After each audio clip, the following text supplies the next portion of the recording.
sure if it's good or bad, but I'm starting to getting you be used to this music. So it's just like, I was just moving left and right before the start of the video. Hello, Fantastic. Enrique. How are you today? Hi, Peter.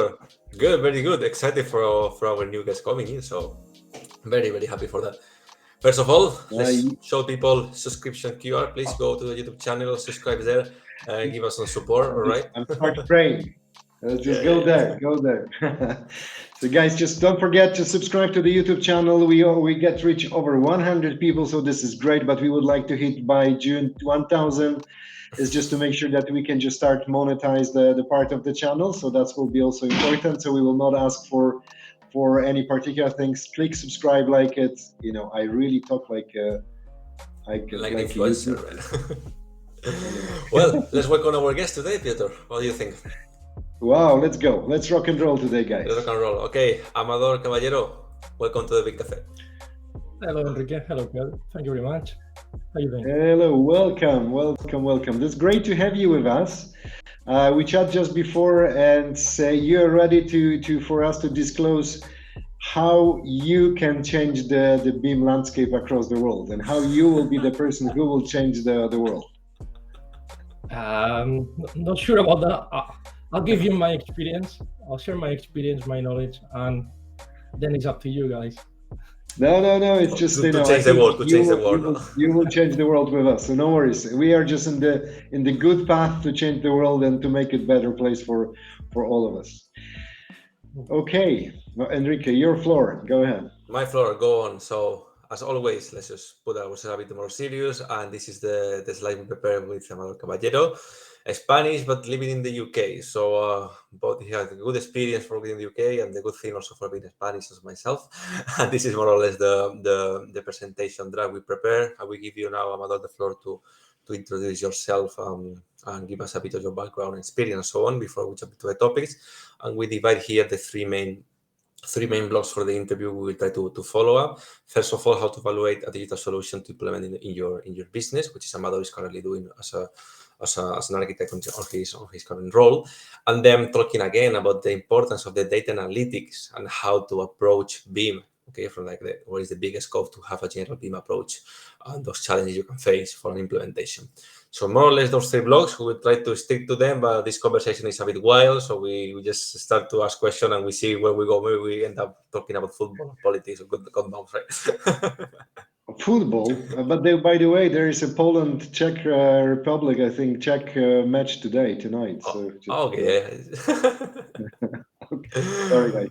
Fantastic. Well, Amador, your floor. Introduce yourself to our viewers. Sure. Thank you, Enrique. So yeah, Amador Caballero. My current job is an enterprise architect for Wilmot Dixon, but for the last 9 years, I've been involved in the BIM world as a BIM manager and also as a head of digital construction. Also in different companies, but also at Wilmot Dixon. And during that period, we got the certification for the ISO Part 1 and Part 2. But previously, on 2016, also we were certified by BRE as a BIM Level 2 compliant. And yeah, and just here, just to share my thoughts and my experience with you guys, and hopefully, you can see some value in it. So when you say enterprise architects, what is exactly just the role? Because I hear it a lot on the IT side, the enterprise architect. So how this things works on the architect? What's the enterprise architect is? So that's right. I moved to the IT world now. So okay. I left. My background is construction. I used to deliver projects on site before I moved to the BIM world. And now I moved to the IT department. So I support the business now to, just to do the right research, business case for the tools and the processes that we implement. Okay, great. No, this is fantastic job. I think this is what we are missing. This kind of the people with the wide knowledge about the tools and the processes on the market. So I think you will have a job till you will reach 120 years old. So that's for sure. It's guaranteed. Sounds good to me. Yeah. That was also my question. Like, what is enterprise architect actually doing? But yeah, you see how these profiles, technical profiles, engineer, architects, that they're coming from the technical experience of construction. We are moving towards the digital part, and we need guys from IT to make this solution happen. So we perfectly introduced the first topic of our discussion, right? Like how to evaluate the digital solution. So as a part of Amador's job is assessing if a technology is going to be a good fit for my business or not. So we have here some of the points. Again, Amador, I give you the floor. You want to explain in briefly how do you do your work, basically? Yeah, sure. I mean, what I'm going to cover on this slide is something that, it was part of also of my previous role as head of digital construction. And probably, if we start to cover from the beginning, assess if the technology can be useful for the business. And I just want to clarify one thing, which is quite common in our world, that people think that the technology will fix the issues that we have. That is not right. I think there is a lot of background work that needs to be done before we select the tool. And that's what I want to share with you guys today. Before you do any selection, you need to understand how your business works. Okay, because probably in the same company you have people that work slightly in a different way. So before you select the tool, you need to understand the process, standardize a process so everybody follows the same way of working, and then you can go to the market, and research the tool that will benefit and will support those processes. And the reason why I want to highlight that is because if you don't do that and you bring a tool, it will be used for some specific people, but probably not for the whole business. And that's what you want to avoid. When you bring something to your business, you want to make sure that it's adopted by everybody. Yeah. Right, Amador, sorry just for interrupting you, but I think I will challenge this. I think this is fantastic for the company who is 100 years old, 50 years old, but if you're just a startup, when you're just building something from scratch, right? I think that technology is the solution, because you can take the best practice from the market, from the best whatever tool on the market, and concentrates on the value-added task and removing non-value-added completely, thanks to the automation, thanks to the tool, everything. So I hear you for the mature market, but I completely disagree on the new entrants, new models, new people who just That's come. fine. That's fine. I will disagree even with that. And okay, the reason why is that's because great. It's becoming hot, so it's good. no, that's absolutely fine. I think you need to standardize a process, because otherwise, if you go through the technology directly, you will end up with duplication, because technology at some point will be overlapping next to each other, and that's what you would like to avoid. But yeah, I understand that for some specific cases or some specific companies, Okay. yeah, probably could be an approach. But technology is expensive, so when you make a decision to go with one company or the other, you want to make sure that you do the right, background due diligence and select the right thing for your Clear. business. Yeah. No, I think it's clear. You think the evaluation of the right technology, I think in the right solution, it's really the important, especially for if you're just moving. And what do you think about changing the technology? Because one thing which you mentioned is that you're selecting, so it means that you don't have anything. But let's say that you have the one platform for modeling, the model of the BIM modeling, so object modeling, sorry, and then you decided to move to another. Do you need to go through the selection as well again, or just you think it will just be, you will just move like this? What do you think? I think you need to consider all these scenarios, because changing is not a straightforward exercise, because every time you change something, it means that you need to educate and train people again. Okay, so then you need to evaluate the benefits and the cons before you make that decision. I mean, we've been through different changes in the common data environment tools, for example, and it's been a long process because there is a lot of different opinions. You need to listen to everyone and take on board the comments. But at some point, you have to make a decision. Yeah, that's what I want to say. Yeah, I think Yeah.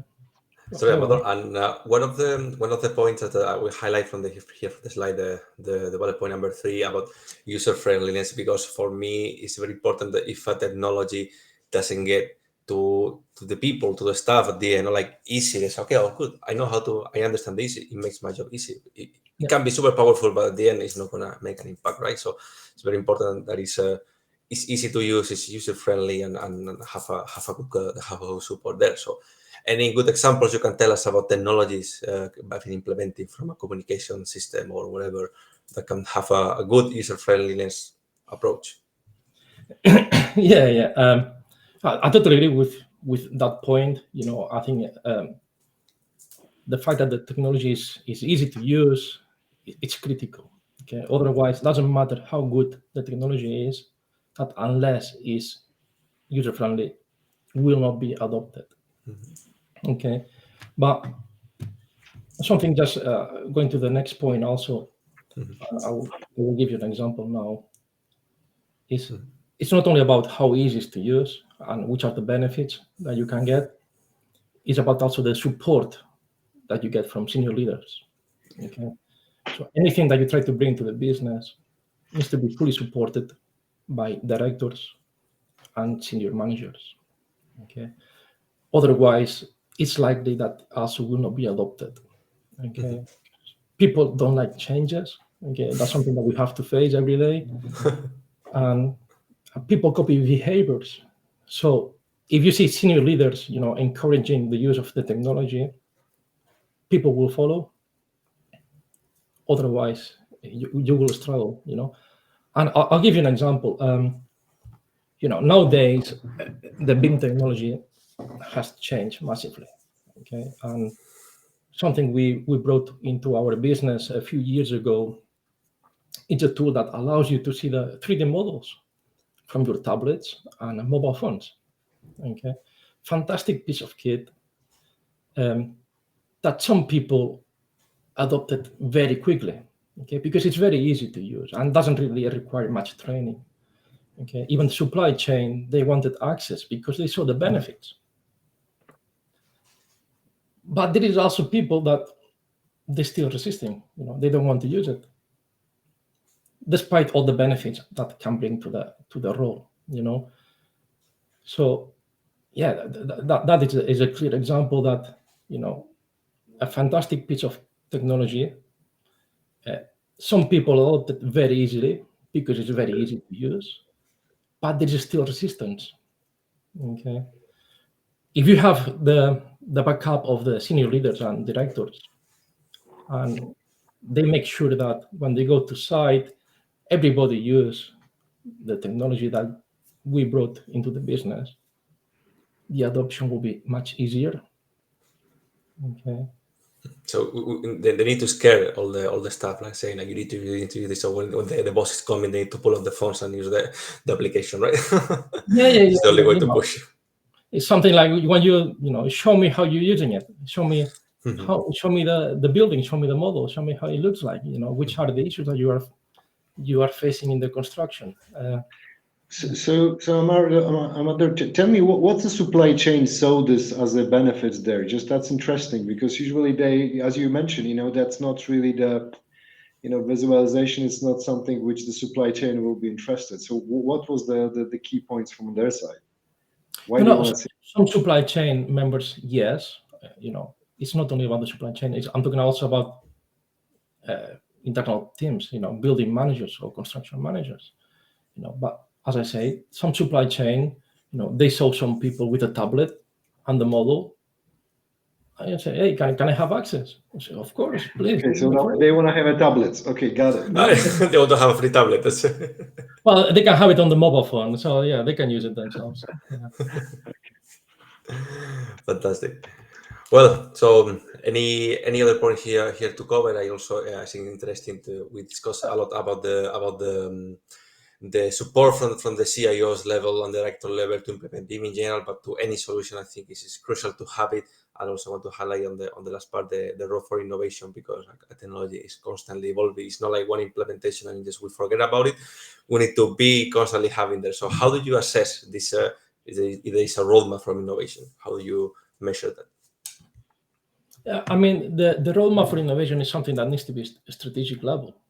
The reason why I wanted to cover this point is because unless that you have a roadmap, you will end up with duplicated tools that in some way or the other, they will overlap. Okay, and that's not what you want. What you want to bring into your business is simplification, and standardization. Okay, if a building manager needs to access to 5 different tools, you're not making their life easy. Okay, you want to simplify the number of technologies that they want to or they need to use to deliver the project. So having the roadmap is critical to avoid those kind of situations. Yes. Also, then every new technology we want to implement, in a way, is going to suppress whatever we already have on board, or can be compatible, because there is a balance between duplicated technologies, and as you said, not end up using 5 different tools, not for the same thing, but because at the end, if I 5 different things, but I have 5 different tools, my life is not easy, as you said. So ultimately, the best goal will be to find this one unique solution or two which can complement and be together. Yeah, I mean, there is no tool that can do everything. Yeah. Okay? You need to keep that in mind, that you need to find different platforms. Okay. But you want to make sure that those platforms, they can communicate to each other. Okay, through the use of APIs, they can collaborate, just to avoid the duplication of data or duplication of functionalities. Okay, so the collaboration between different platforms, it's important. And when you go to the market, you will find that some companies, they are very open-minded. They don't mind to share the APIs and work with other companies. But some other companies, they are the opposite. Okay, so they are very close and they don't want to share anything. Obviously, there is always some exceptions that you have to make, but you want to work with companies that, they can collaborate and make your life a bit easier. Yeah. Okay, so a company said they want to share the API or open their coding things. Okay, you are not a good solution for me, right? Yeah, I agree. So I mean, as I say, there's always exceptions that you have to go through, but try to work with companies that they are more open-minded and they want to share the APIs. Yeah. And just to finish, I think this slide, I think is important about the FOMO. Okay. So the fear of missing out, which is very common in nowadays, not only in the construction industry but in our lives. When you go to social media, on LinkedIn in this case, and you see, companies testing the latest piece of kit in the market, and telling their stories about how great everything it is. I think that's good, but you have to take everything with a pinch of salt. You have to be a bit cautious, because something that works for a specific company doesn't mean that it can work for yours. Okay, so having a look what other people do, I think is very, very important and very useful. But don't just rely on it. Okay, just do your due diligence. Investigate if those benefits will be applicable to your business. I'm sorry, but I found it contradictory what you said on the beginning with this one. Sorry. So you said on the beginning that we need to analyze, we need to understand, etc. And then at the end you're saying that do not fear of missing out. So just do not accept everything. So, and I hear you, I understand it, but that's contradictory, right? Because you need to analyze to put the best practice, and if you find the best practice, do not adopt them. I'm not sure that I understood what you tried just to achieve. No. It's actually both points are aligned. They are not contradictory. What I'm saying is this FOMO, the fear of missing out. Is I'm not saying that you have to fear to missing out. I'm saying that people have that feeling, that people copy what other people do just because somebody else does it. And what I'm saying is, don't do that. You can have a look what other people do, but then you do your business case, analyze it. What I'm saying is exactly the same thing. Is Okay. don't implement something just because somebody else does it. If you implement something, you have to do your business case and analyze it. Okay. Don't just do it because somebody else does it. That's what I'm saying. Okay. No, I understood. That. That's in this perspective. I understood. Sorry, so I misunderstand the sentence. Yeah. Great. So to analyze all these possible use cases and everything, we're gonna briefly again link to our next topic, and it's about the data analytics. I think it's very important, expanding to construction, also to any other technology, because that will be our basis for assessing if this tool is good or not. We need to check on the data, right, to build the build cases. And specifically, I want to ask you directly, Amador, for the construction industry, how this data analytics is growing in importance, and why we need to listen or pay more attention to it. Yeah. And I like the second point more. So just how you can measure the value. I don't think so. The first one is really just in my interest, but we'll just go for the first one, and after one. So get ready, Amador, for the second point. Don't worry. Yeah, I think we will agree. Don't worry. So about the data analytics, super important. I have a passion for data analytics. I did study a bit about that, and it's part of my role now. So in the construction industry, we collect a lot of data, a lot of information, but probably we don't always do it in the right way. It's not always structured data. Okay, so sometimes we don't collect the data that we need to make informed decisions. Okay, that's what I'm trying to say, is that business, they should start to think how data can help them. Okay, which information they need to get the best outcomes. Okay. So I can give you a few examples of how data could help the business, and probably we are not doing it at the moment.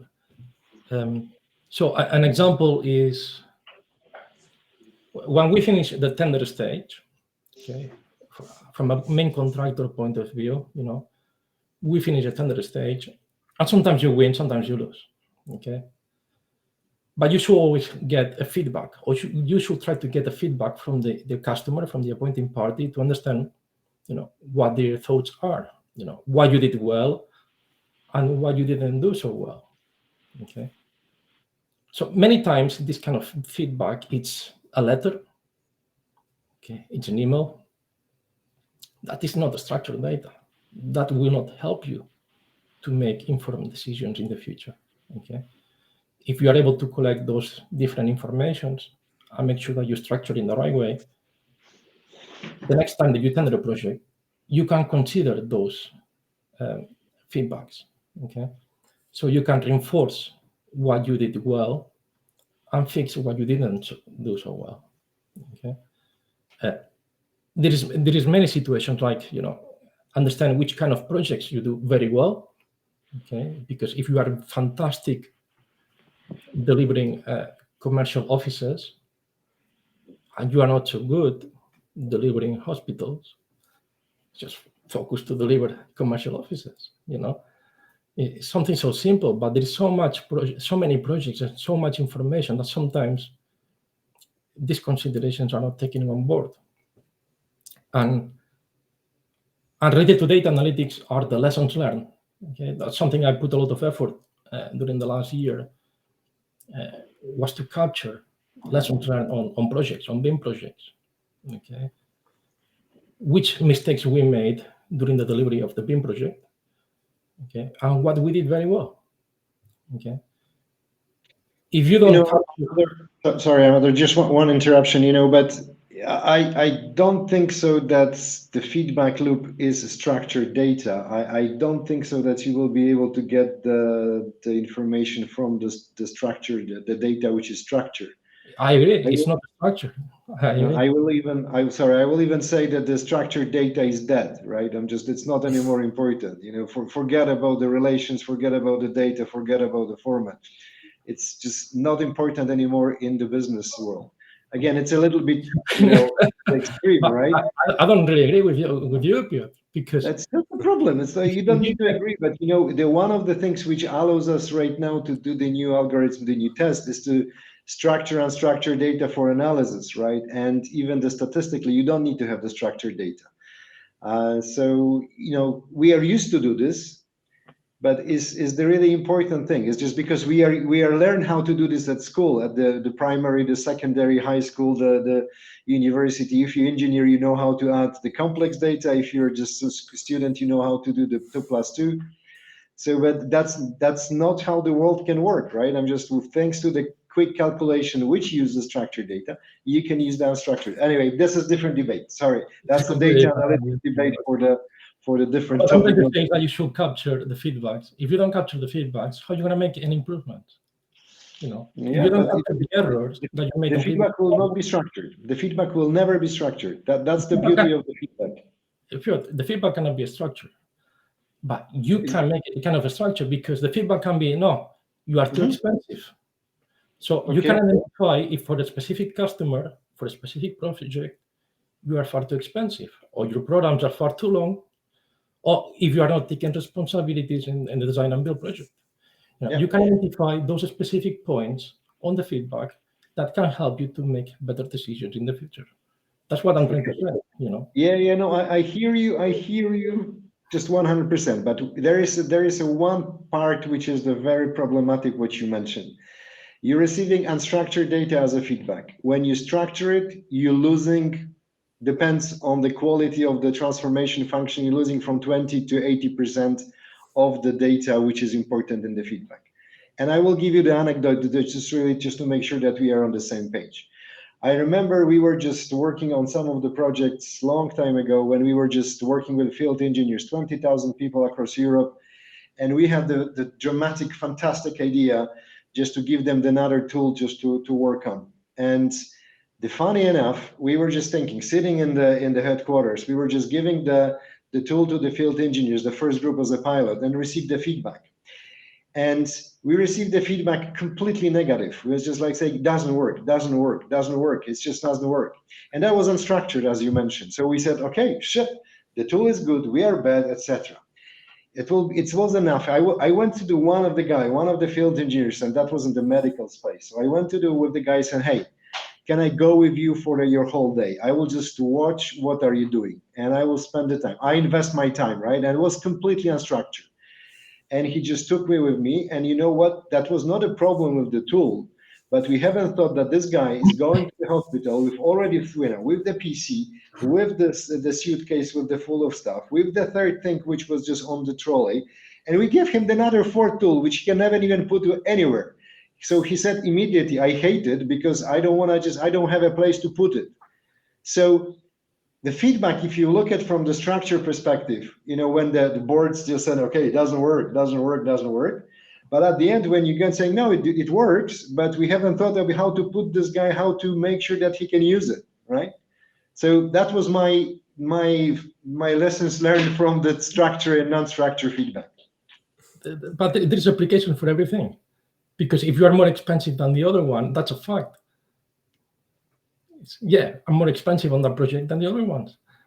That's simple to collect. My program is much longer than the other ones, so probably I should try to, rethink my programs and try to make them shorter. The key element is to center here. Where is the process from receiving an unstructured feedback from a communication, a call, an email, a letter, whatever? How to make it a structure? How to make it, call it structure or call it useful, right? For the future, that you are not missing and it's going to be valuable, no? And this is the process that at the end we can defend is better us humans or machines do that. to get this. Listen, Enrique, sorry, I hear what I'm trying to say here is very simple. The feedback probably goes to the pre-con manager. Okay, the feedback it's by email, as I say. Sometimes it's by email. Unless you save that information somewhere that can be used for somebody else, you will lose that information. Because the pre-con manager probably in 2 years' time is not anymore in the business.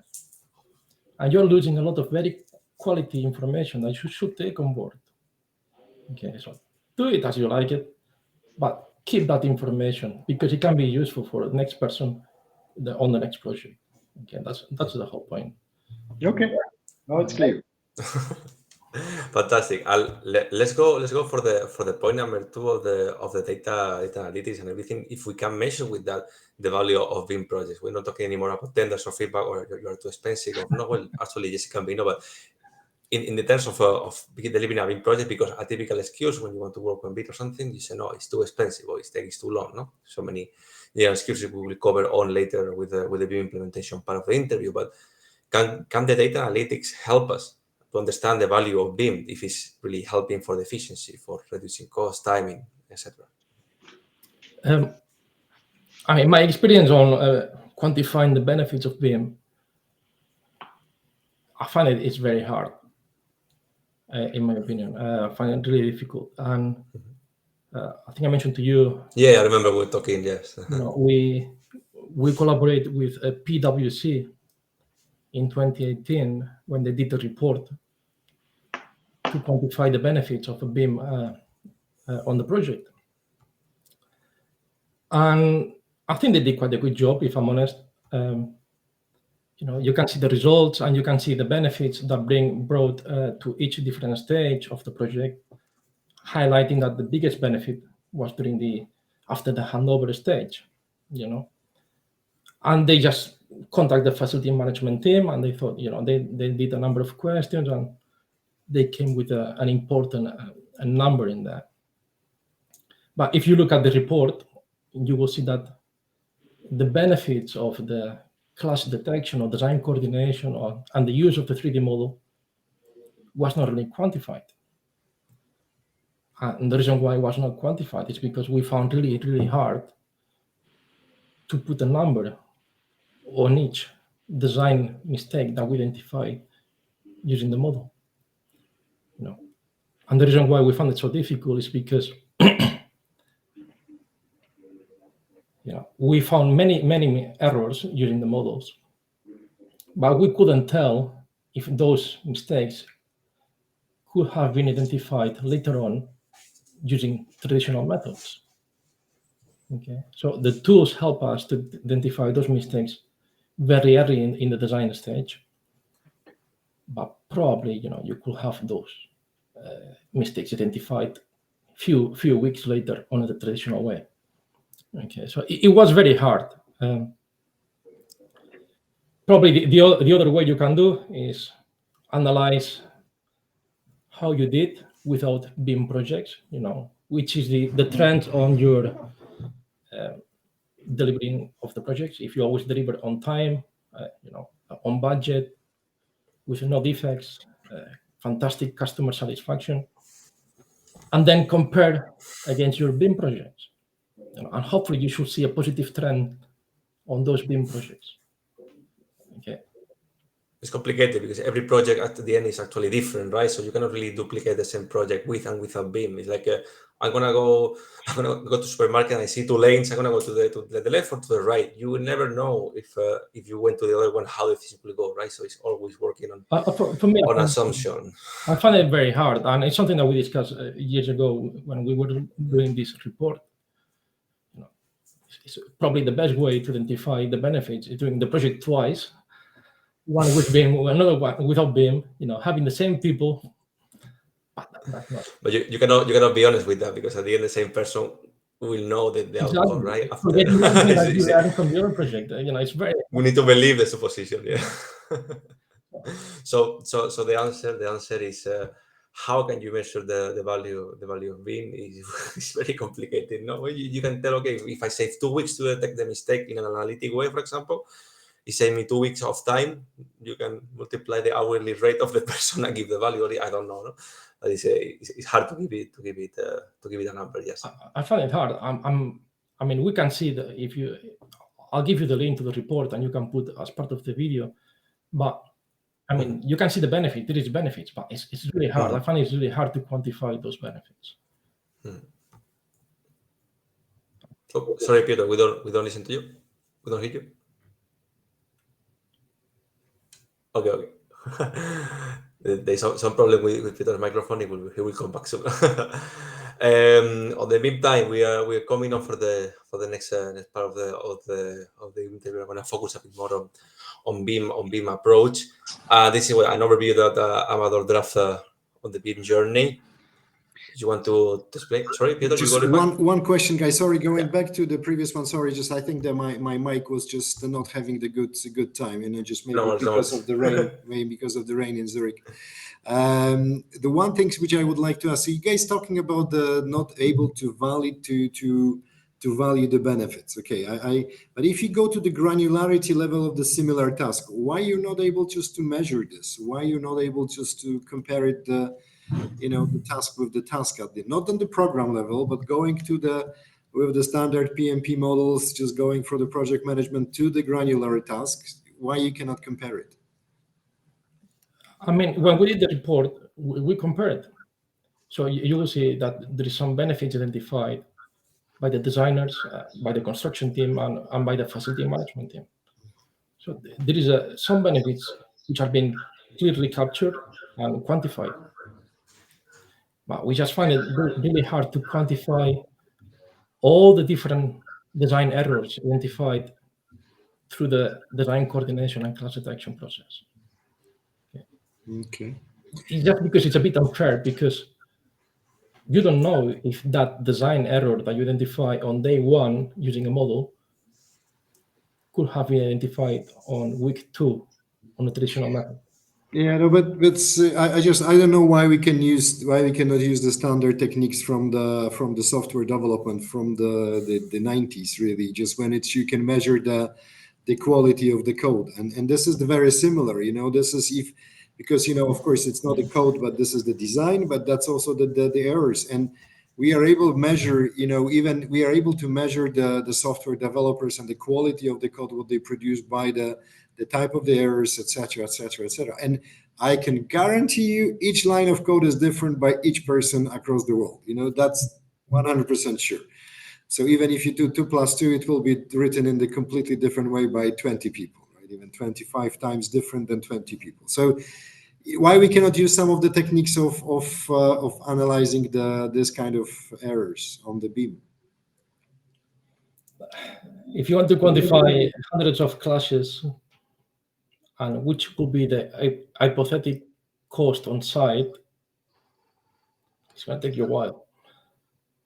But that's the reason why we have the computers. That's just so it should be good, Okay, I understood. But this is the good topic to think through this, Enrique. To be honest, with one of our guests, we can pull somebody from the software industry and talk about the BIM and the clash management, etc. So that's a good. Amador, you give us the good thoughts to think through. So thanks. Yeah, I think what Amador also saying, and I agree with him, is that we are always going to be working on hypothetical things, because we can't really duplicate the real value of how it would have been done without that. So it will always be hypothetical. And I go by a very simple example, like I told you, I'm going to supermarket and picking up a lane. You will never know if the person in front of you will take time to pull up her credit cards. In fact, it's 2 person on the left side, the 5 on the right side. Why the right side is going faster? No, you really don't know the outcome until you're there, and you cannot duplicate. So you will be working on hypotheses at the end. But yeah, this is. I disagree. You take a date now. If you have a queue in the shop, you take the profile of each of the person coming. You see the behaviors, and you can estimate that this queue will go 80% faster than the other based on the behavior, but not on the position in the queue, but all of the past behaviors. And that's how the software industry does this for all of the testing of the software. It's not based on and it's also, unpredictable. The output is always unpredictable. So imagine they sending the rockets to the space, and there is no place you just think, I can reboot the computer there, right? No. they need to be right. So they have the testing, which is allowing them to still just to do the 99% of the errors just found in the design phase, in the development phase. So maybe we can just use some of it. It's a good topic to think through, guys. I'm just again, thank you for bringing it. I'd really just flashlight with some of the good similarities between BIM and the software industry. Yeah. Well, so Amador, on the last part covering this what we call the BIM approach, we have a overall BIM journey draft here that you propose. Is you want to go through it and tell us how to face this this BIM approach on implementation on our project? Sure. I mean, it's very high level what I want to cover. Yeah. As you can see, early engagement is critical. The BIM process must be implemented from day one, or even before that, if it's possible. You cannot develop a design and then think, oh, yeah, we're going to do BIM on this project. It doesn't work. Yeah, it's far too much rework that will not be feasible. So yeah, the BIM process starts on day zero. And something which is a very personal opinion is get the basics right. And when I'm saying get the basics right, I'm talking about forget about the 3D model and make sure you have three things. One is the common data environment. So make sure you have the right common data environment to manage the information, which the whole BIM thing is manage information in the better way. Get the right workflows to approve information, and make sure you have the right standardized naming protocol for that information. Okay. Those three things for me are the backbone of BIM, okay, which is information management. If you can get those three things in the right place, which is not easy, even though it may sound very simple, if you can get those three things right, then you can implement BIM as much as to the different levels you want, okay? Because the BIM process for me is very simple, but you can make it look or make it as difficult as you want, okay? So what is BIM in your definition? Because that's maybe we're supposed to, because this is something which is interesting. What's the BIM for you in terms of the implementation? What's the scope of this? Is it? So obviously that's probably the next point. Define the expectations. Define those expectations. What the appointing party wants on that project. Okay. Because as you say, BIM have different definitions or meanings for different people. So for me, BIM is about the information management. Okay, it's better information management, which obviously you have a 3D model. Okay, I'm not saying that you have to forget about that, but I'm saying that doesn't matter how good is your 3D model, that unless you have those principles about common data environment, workflows, and naming protocol in place, the project will not succeed. Okay, because at the end of the day, what we manage is information. Okay. That's my view on the BIM. Okay, thank you. So obviously here you need a clear definition of the expectations from the customer. And once you have those expectations from the customer, then you can disseminate, that through the supply chain. So then you can specify which are the roles and responsibilities of each party, from the main contractor to the design consultant and subcontractors. Okay. But to be able to do that, you need a very clear definition of what the customer wants. Because some customers, they have a very small scope of BIM, and some of them, they have a huge scope in regards of data. Okay. Amador, sorry to interrupt. One question.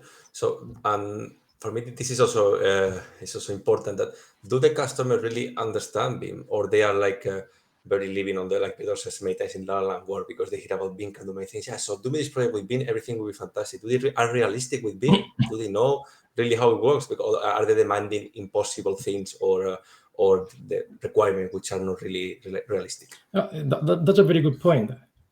The answer is some yes, some no. some customers, and not many, they know what they want. Here, at least here in the UK, some customers are very specific on what they want.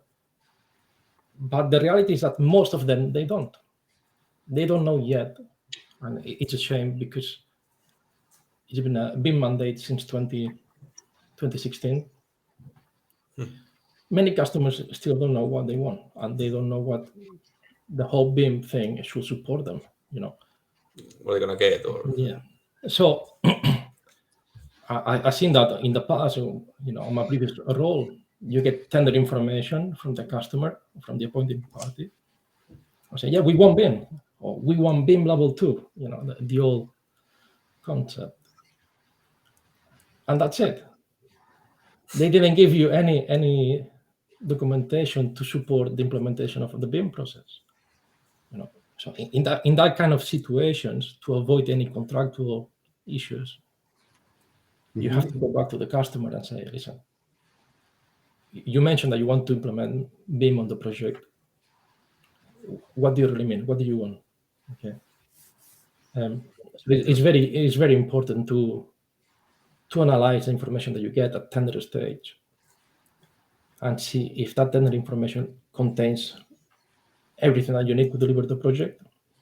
And if it doesn't, you need to go back to the customer and get that clarifications. Because as you say, Enrique, many customers, they don't know. This is I think the main problem here, no? That we are some people are demanding things that we can understand, and there is still I assume our part as BIM workers that it's not also easier to deliver and make us ourselves understand, no? And here we link with the last part of the interview again with those challenges that we face with the approach described. Well, here a list of them. We've been through many other guests, but you need to give us some new answers, Amador, about what are those challenges that you get. I remember when we had the first conversation, we were sharing some of your experience with implementation, and you seem frustrated. Like, man, I was so tired of talking to people, and they don't understand. And this is the main thing about fighting this culture of the company's point number 4. For me, one of the main things. Yeah, I mean, just touching on your previous point, those are the challenges. The fact that the customer doesn't specify what they want, or they come to you with a standard templates that they saw somewhere else, and are not really applicable to the project. But the challenges I would like to share from my personal experience, or the ones that have been more painful for myself, are the challenges that you face probably inside of the business. Okay, which is probably shouldn't say that, but those are the challenges that you face within your own company. Okay, because when you want to implement BIM, you need to make sure that you work with the right supply chain partners. You work with the companies that they have the skills to deliver and support you on the implementation of BIM on the project, which is, it's challenging, but it's easier because if you assess those companies and they don't have the skills that you need, just appoint somebody else, work with the right companies. But the challenge that you have internally is completely different. And you need a full backup. You need full support from your senior managers. Okay, because the BIM implementation is not about one person or one team of BIM specialists. Okay, the BIM implementation affects each single role in your business. And you need to make sure that everybody in your company, they understand what they have to do when a new project comes through the door, from a pre-construction manager or design manager or building manager. Everybody plays a part on that implementation. And some people is willing to change and do things a bit in a different way, and some other people don't. Okay. That's why you need to change the culture of your business. And you need the full support, again, I'm sorry to insist, but you need full support from directors and senior managers. because they need to make sure that everybody is accountable to deliver the BIM process. Otherwise, it doesn't work. Okay, you can be the best BIM manager in the world, but unless that your people, your teams are willing to do it, it will fail. Okay, so that's why you need the right culture in the business. And just to give you a silly example, so let's say that, going back to my previous point about getting the right technology in the business, you get the right common data environment, you get the right model viewer, you get the right processes, so you make sure that you appoint consultants and you place the orders with contractors in the right way. But the team is still sharing information through email. That is not acceptable. You shouldn't accept anyone sending information through an email, because you put your business in risk, because you are losing information through the project. That is not acceptable. So a business that have the right culture, they will chase these kind of behaviors and they will fix it. If you let people to keep doing the same mistakes, it's not the right thing. It's not going to help you to implement BIM in your business. Yeah, at the end we're gonna be doing the new ways, but on the same ways. Yeah. Good. Well, Amador, this is basically all the different challenges we've been displaying, and talking through the whole season. Everyone already knows about it, but we hear to the voices from many other people. And as I said, guys, we need to change the culture. No, no more email, no more to go over there. Trying to really make the things in a different way. Well, as you can hear, Amador, the music is on the background. It's not time to say goodbye. We're going to be in the hour then. Let's see, thank you so much for your day. Any more thoughts you want to share or something? No, Amador, thank you very much for enlightening your point of view on BIM and the way how the technology works and the acceptance. It was really good, really interesting to see your point of view. Just the data analytics was interesting, even we just disagree, and I still disagree with the way how the structure works, but that's okay. I think we are just a little bit from the different parts of the world, so that's normal.